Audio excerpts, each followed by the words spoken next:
Hello everyone and welcome back to my channel. Today we are going to do round 2 of a Q&A for the people that are new here. I was asked to redo the Q&A because a lot of people didn't get to participate, so I did post it in the community tab and got lots of great questions. I also asked if the preference was to do a get ready with me and answer the questions or just to sit down and do the questions. Most of the feedback was to do the get ready with me, but not get caught up in the makeup products, so I'm going to just do my makeup and answer the questions as I go. Okay, so I haven't done any skincare or anything, so I'm just gonna get started. The first question is, what is your first palette and do I still like it? And what was my first high-end palette? So these questions were from two different people. However, they were similar, so I put them together. So my first ever palette was actually the Urban Decay Black palette. I don't have it anymore. I decluttered it in my declutter video last year, and truthfully, even if I still had it, I probably wouldn't be using it. It is older and I don't have anything against it. It's just not something I would wear anymore. I bought it at a time when I thought I was like dark and stormy and super cool because I was dark and stormy. So the black palette, and no, I don't still have it. Question number 2 is my type of career. Do I like it and what is my dream career? This was asked by Analyze My Life. This is a tough one and I try and keep my career separated. I'm like truly just getting ready here. I try and keep my career separated from my YouTube channel, but I've thought about how I was going to answer this question. So my title is Senior Manager of Governance Execution. I will put the definition of governance somewhere here so you know what that is. Basically, I run an approval process for a telecom company. I've worked in telecom for well over 10 years, and I am one of those, not that I want to quote Drake for any reason because I really don't like his music, but I am really a starter from the bottom. Now you're here. I worked in retail in telecom for a very long time, about 7 years, actually probably about 10 years, and then I moved into head office. So I work in telecom, I work in strategy execution, I do a lot of cross-functional work with marketing, IT, communications, etc.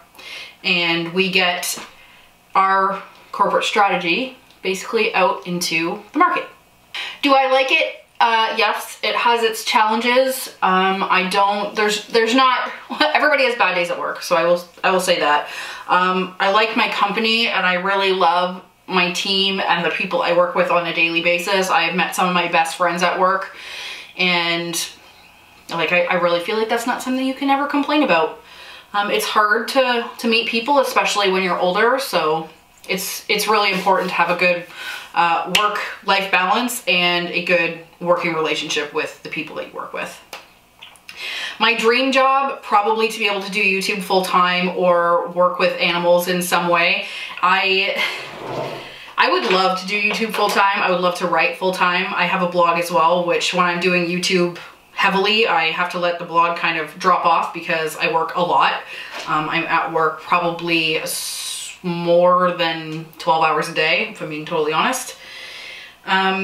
But yeah, I would love to do YouTube full-time. I would love to write full-time. I would love to be an editor. I'd love to be a race car driver. I have all kinds of weird things I would like to do that not a lot of people would expect from me.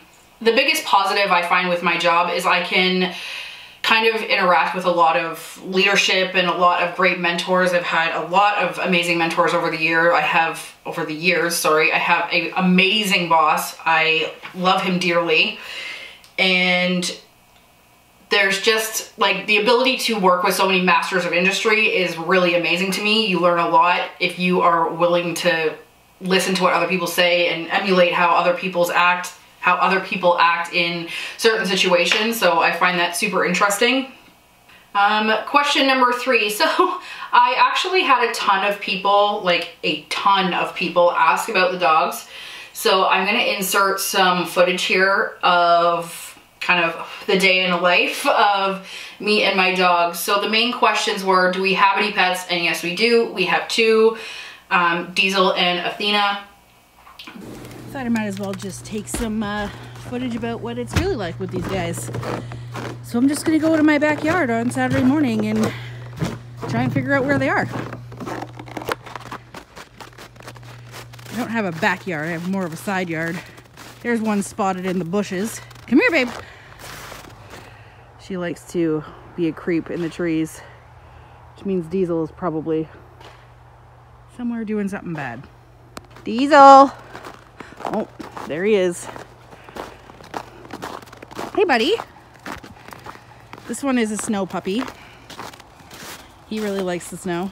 He doesn't really give a shit about much else. He naps a lot, and he's really parentally dependent. Get over here. Heel. She is probably the smarter of the two, and by probably, I mean most definitely. She is actually a show grade dog. He was a rescue, which is why I like to believe partially why she's smarter. What are you doing, honey? You gonna get him? Where's your toys?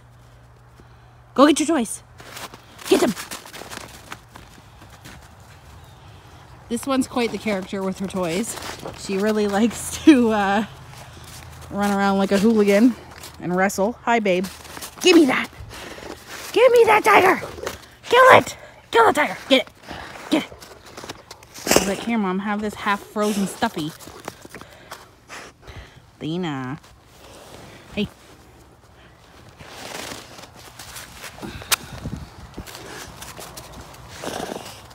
Can I have it? Can I have it? I know this is shoddy camera work, but it's hard to get her on camera doing her thing. Go inside, Bob? Will you go in? Let's go in. Let's go in. Athena, let's go inside. To the back. They are both cane corsos, and they have, well, Diesel for the most part has made cameos in videos in the past. He likes to come in here while I'm getting ready or while I'm filming and try and grab shit out of my hands. Diesel is 150 pounds. Athena is about 100. So it's pretty difficult for me to get like a really solid size comparison, but this is him sitting on my lap.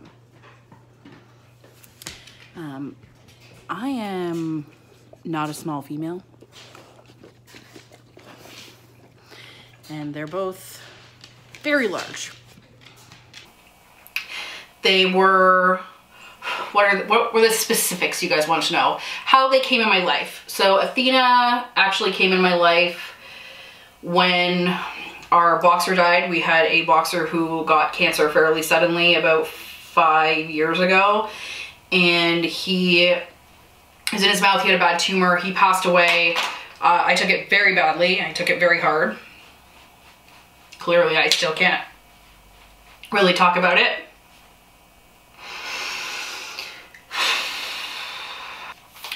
Okay, so he passed away. I actually didn't think we would get another dog for a very long time because I didn't think I was ready and I didn't think I would ever be ready.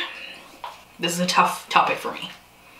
Anyway, my husband and I actually fought a lot about getting another dog, and he wanted cane corsos and I didn't because a lot of what I had read about them was that they were more aggressive, which obviously is bullshit now that I have them.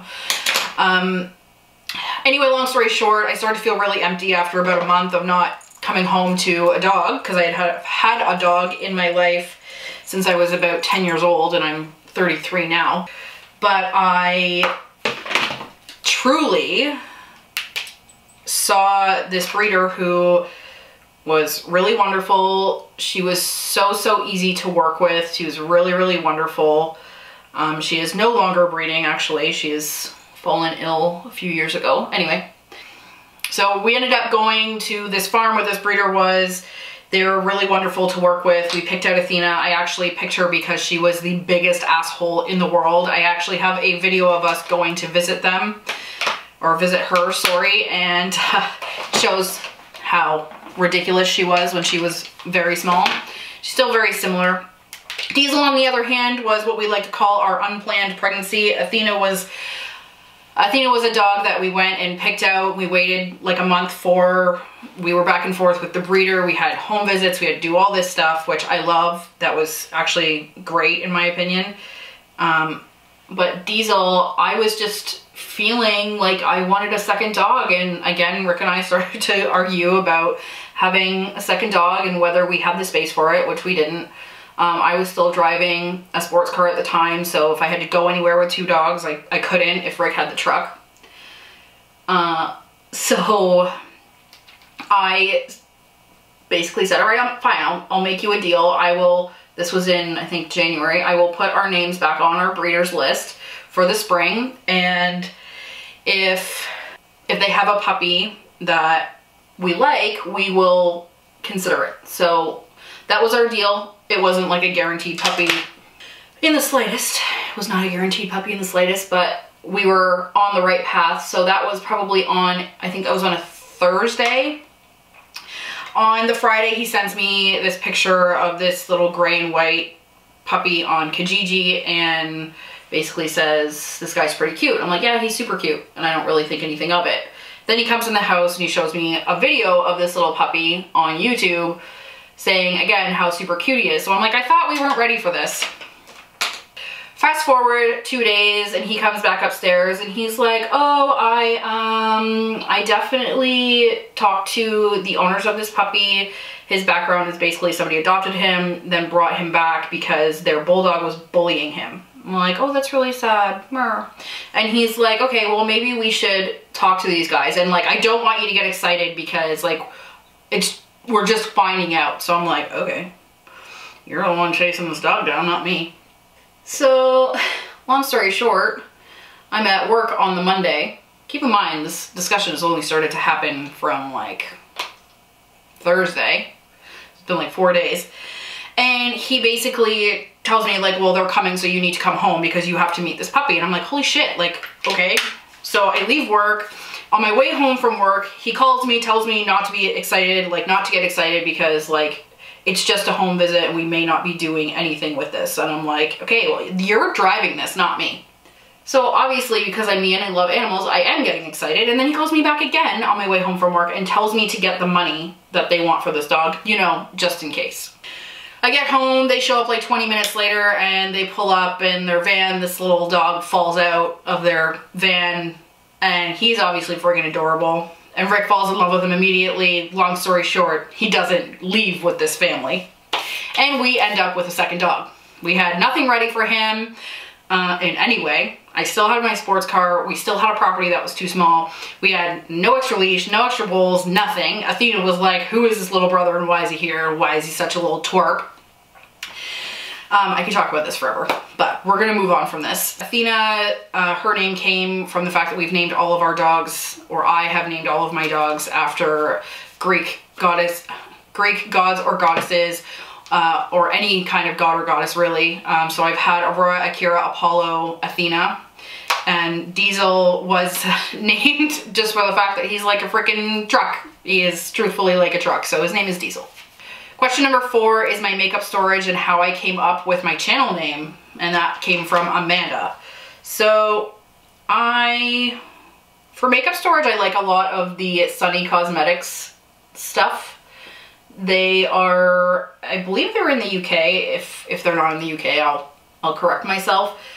Shipping is expensive and they are expensive, but they are perfect for the Alex drawers and I personally really like them. I have no idea what I'm doing with this look, but I'm just kind of winging it.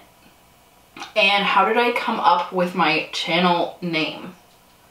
Oh my god, I can't even remember. I had a blog named Cosmetic Chaos and I did that because I like alliterations and the first C is for my name. My first name is Candace. And then I figured I might as well just make it the same. To touch on the makeup storage thing, makeup storage is very personal depending on what you have and how you like to operate. Like I have a table in front of me with a big drawer that I keep my everyday stuff in and some of my tools. I have 2 towers, like taller towers over here on both sides that are full of palettes and like highlighters and stuff like that. And then I have a smaller towel which holds up this desk back here. And all of this is from IKEA. And those have like my smaller highlighters, my travel stuff, extra hair care, skincare. And then this small tower here that's also holding up my desk has all my like computer stuff, technology cables, extra memory cards, batteries, things I use when I'm editing for the most part.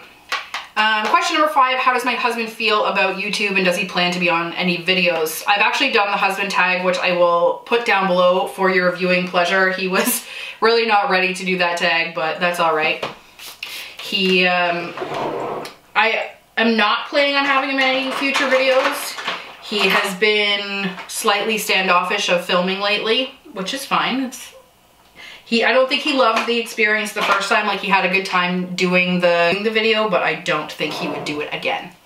I mentioned in some previous videos that I'm having a really hard time with my skin, and as you can see, it is just getting worse.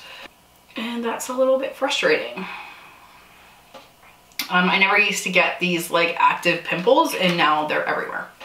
Rick is very supportive of my YouTube stuff, to be honest with you. He rarely says too much about the money I spend on makeup. I know we joked about that in the tag, but he doesn't really care. I work very hard and a lot, and he can spend his money. He can spend money on what he wants on his hobbies, and so can I. That would be the biggest contentious part. I think he knows how much I like it, and he's supportive of this, so that's all you really need.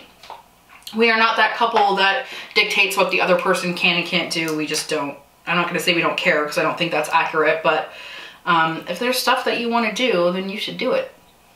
Question number 6 is, what is my biggest fear and how do you deal with it? And this is from Multi-Color Addict. So this one is tough for me. I don't suffer from anxiety. I don't really know how to explain this, if I'm being totally honest. So I don't suffer from anxiety, but every so often I get these like, this sounds so stupid, these weird visions, like when I'm driving home, or I'll be at work and I will hear or see something and it will trigger these visions that something has happened at home to the dogs. Like, I was driving home one day and there was smoke coming from my little community and there was fire trucks going everywhere, and I set myself into this insane panic attack because I was convinced my house was on fire, my dogs were burning alive inside, and it was my fault, and I left my flat iron on. And I completely realize how ridiculous this sounds, but I live in fear constantly that something will happen to them because they're like my whole life. I'm truthfully not afraid of anything. There's stuff I don't like I don't like roller coasters because I don't like to be in control. I don't like bugs. Like, I'm not afraid of them. Like, I will kill a bug.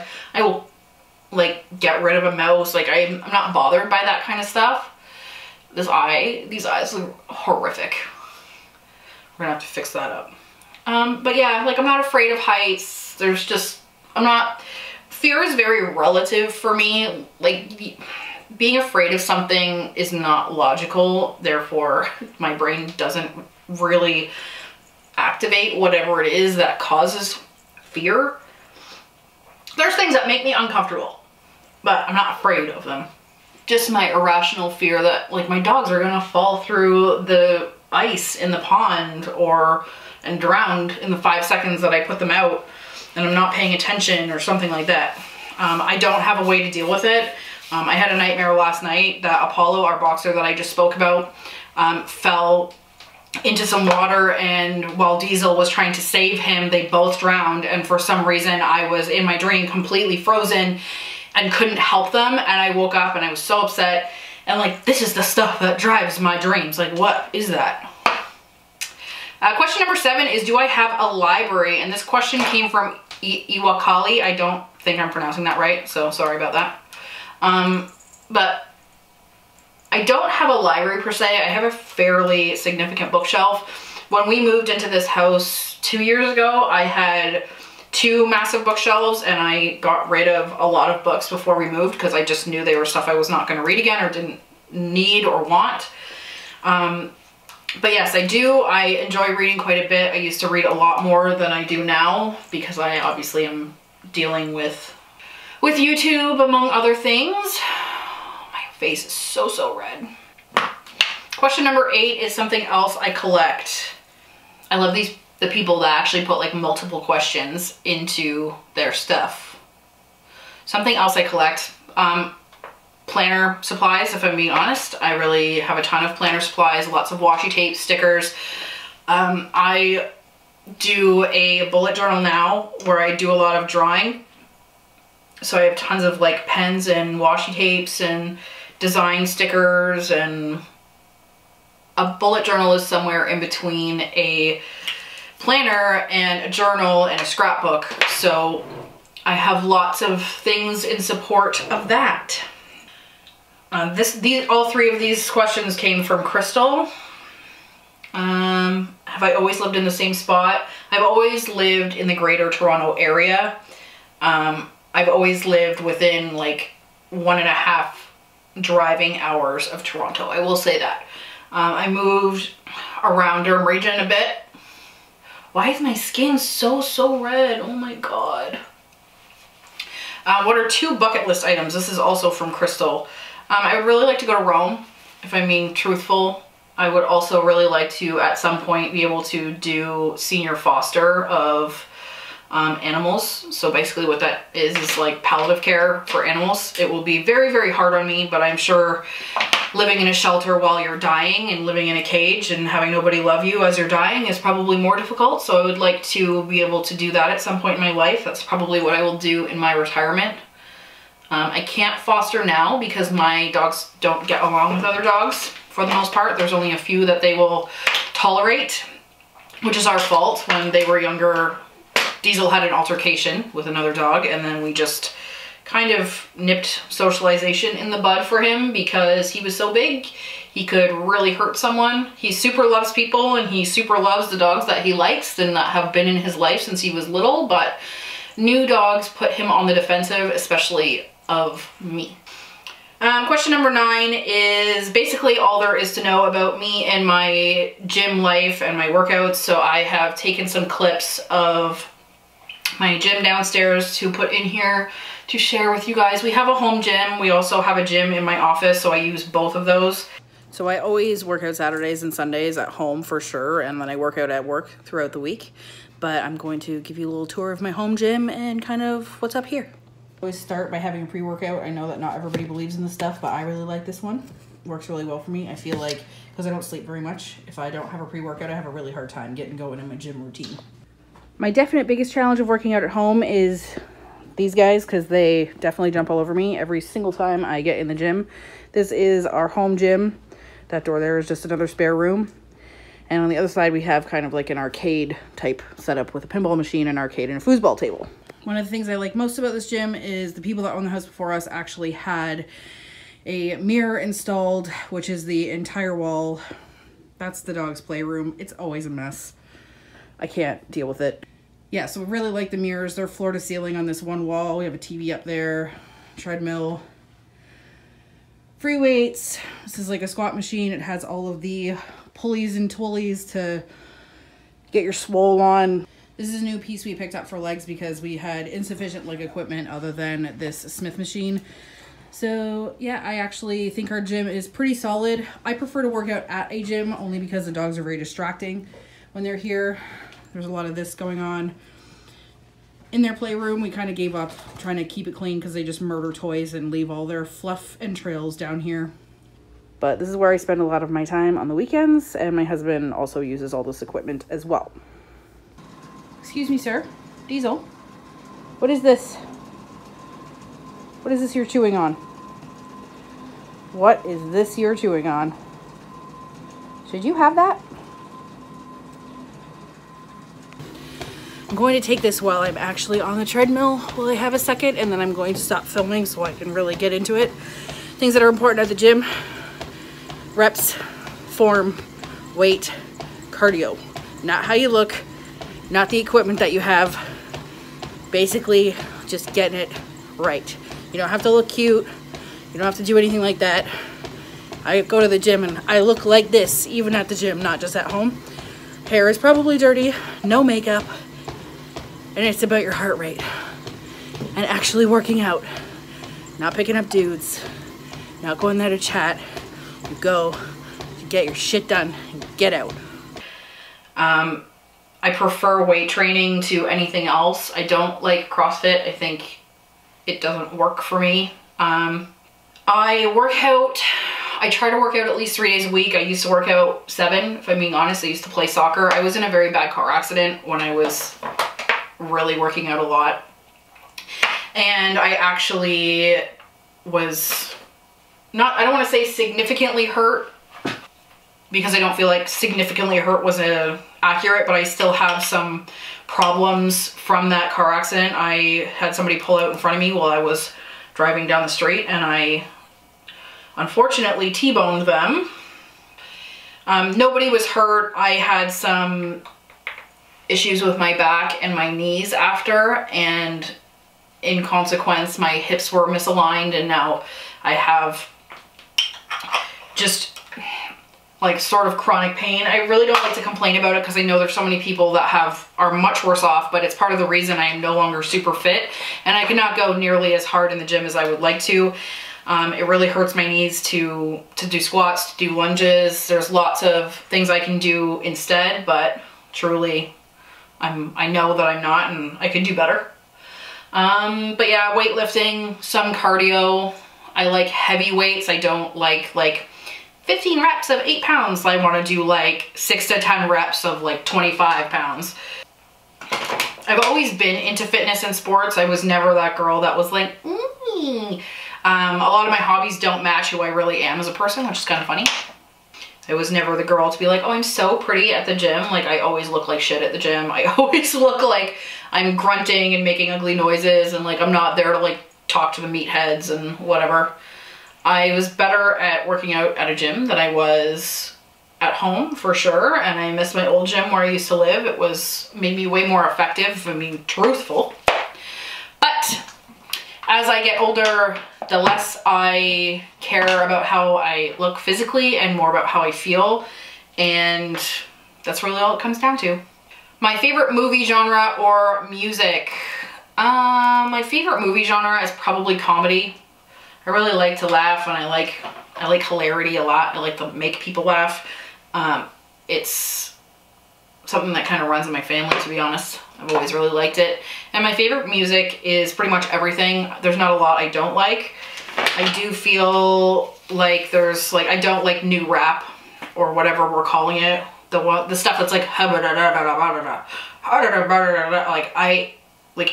this became popular or became rap or R&B or whatever we're classifying it as, I will never know. It drives me bananas. That question was asked by Kelly Miller. Question number 11, 3 current palette faves. This was asked by Journey in Beauty. I do really like the one I'm holding, which is the Huda Beauty New Nude. I said Huda Beauty the first time. Did you catch that, everybody? That never happens. I really also am loving Blushing Berries. I'm actually wearing both of these right now. And probably Sultry from Anastasia Beverly Hills, which is sitting back there in that little palette thing. Number 12 was asked by Jessica Bryson, and it's what is my favorite makeup brand? And I don't actually have a favorite brand. If I had to choose one that was probably one of the more reliable for me, I've always been partial to Maybelline and L'Oreal, and very partial. I don't feel like either of them really takes the absolute cake for everything, but definitely those two are pretty high on my list. And yeah, they're both drugstores, so what do you think of that? Question 13, when I first got into makeup, did I go crazy, and when did I first get into makeup? I've always liked makeup for as long as I can remember. I would say I started to I've always been into eyeshadow. I didn't get into wearing foundation until I was in my mid-20s. I was never that kid that was like rolling full foundation in high school. I was totally rolling like black eyeliner and really nothing else. When I first really got into makeup, no, I did not go crazy. Like I said, I've always liked it, but I was that kid buying Bonnie Bell, and I was buying like Covergirl and stuff like that. I really loved the Lip Smacker lip gloss in vanilla frosting. If you can get your hands on that, you should, because it's glorious. It smells like cupcakes. When I really started to get a makeup collection going, we actually had a friend who worked for Estee Lauder as a millwright, and he would bring me home the most ridiculous bags of makeup. So the company that he worked for owned like La Mer and MAC and Bobbi Brown and all of those wonderful brands. And they would actually give the millwrights anything that like packaging was wrong, the color was slightly off, like a label was shifted. Instead of trying to fix it, they would basically just write them off and give them away. So he didn't have anything to do with this product. Like, what's he gonna do with it? So he used to give it to me. That's how I started with a ridiculous makeup collection. It's part of the reason I have so many MAC singles, and that we blame him for my makeup collection for the most part. The day he quit there, I was devastated, as you can imagine. What are my favorite foods? This is from Ashley. I don't really like food that much. I could live on Kraft Dinner and water forever. I don't like to cook, and I don't love food that much. And I feel like a lot of people are bothered by that and think I'm crazy. But like part of the fitness thing for me is losing weight and fitness is two different things. To lose weight, you need to eat properly. To be fit, you need to work out. So if you're trying to lose weight, truly, your goal should be to change your eating habits. And my favorite food, like I could live also on boneless, skinless chicken breasts and broccoli because I don't like food that much. It's unfortunate that a lot of the food I do like is shitty for me because I'm in my car so much and I'm just like cruising around so much. It's a little bit difficult for me to eat properly, not to mention my hatred of cooking. Anyway, I took that question kind of off the ropes by accident, but my favorite foods are probably like poutine, really flavorful boneless, skinless chicken breasts. I really like vegetables. Pierogies are amazing. I love pasta. My mother-in-law's cooking. She's an incredible cook. That's a lot of my favorite food. I don't have a lot to say about food. Number 15, tips for people in their 30s getting into makeup and how to find the right foundation shade. So tips for people getting into makeup in their 30s. This is a tough one. Actually, it's not a tough one. If you are getting into makeup at any age, it's a comfort level. That's the first thing I will say. You have to be prepared for stuff to go wrong, and you have to be prepared to learn application tricks. As anything in life, this isn't something you can just do and you'll be bomb at it the first time you do it. Like, I've been playing in makeup forever and I still have stuff go wrong. And that's kind of my thoughts on that. Like, your age doesn't matter when you're getting into makeup. You're still gonna have to go through that period of trial and error. You have to be confident in wearing the things that you like and figuring out what works for your eye shape. You have to figure out what works for your skin. If you are older, your skin is priority number one, because no matter what you put on it makeup wise, if your actual skincare and your skin is not in good shape, everything is gonna look like crap. It's a hard question to answer in a vague way, other than be ready to take care of your skin, be ready for trial and error, and really know what works with your coloring. So the second part of this question was how to find your good foundation match. Go get matched. Go get matched at 4 or 5 different places. Go to different makeup counters, go to Sephora, go to MAC. See what everybody says. There is a way to check your undertone by the way that your veins look in your wrists. I cannot truthfully remember off the top of my head what that is, but there's definitely a way to do it based on if your veins look like green or blue, or if they look pinkish, it will tell you your undertone. I will try and insert a little screenshot of the instructions somewhere so you can see it.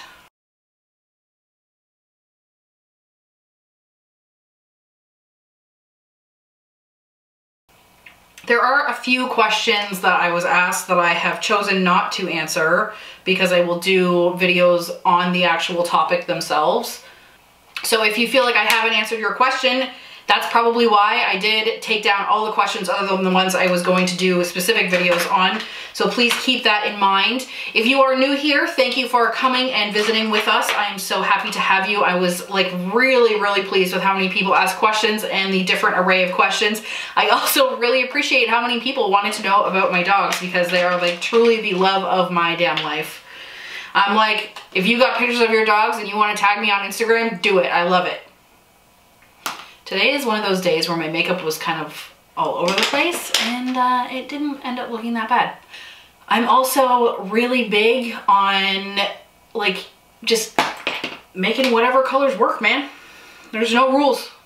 There is no rules. I didn't like pre-think of my answers for these questions either, which was kind of funny. I threw out another question box on Instagram right before I started this to see if there was any last burning questions. So I'm going to just quickly check that and see. My sister-in-law actually asked me, out of every brand you have ever used, you have one that is always a go-to. And I think that's probably, no, I don't think I do. When I look around me, I have the tendency to have a lot of Too Faced stuff around me. I know that's not everybody's favorite brand, especially these days, but their products are typically fairly reliable for me. They catch a lot of hate, but most of the stuff I try from them I actually really like, and it tends to be the stuff I reach for a lot. But I still stick with my original answer of L'Oreal and Maybelline for like repeat or only using one brand forever. Just while I'm finishing up here, I'm going to touch on the fitness thing again. I know I'm not in amazing shape, but if you ever need any advice on how to get started or how to stay in it, or like a workout plan or any kind of advice, or you just want somebody to bounce stuff off or motivate, I'm happy to help with anything like that. I'm very good at setting my mind to things and doing research on them and finding stuff that work for me and things like that. I am not in great shape because of my eating, and I know that. But I do like to stay strong even if I'm not skinny, and I think that's important as well. Okay guys, I think we can end that off here. This was way longer than I anticipated. I actually did not even put on any lip product, and I am not going out until later, so I'm gonna just do this.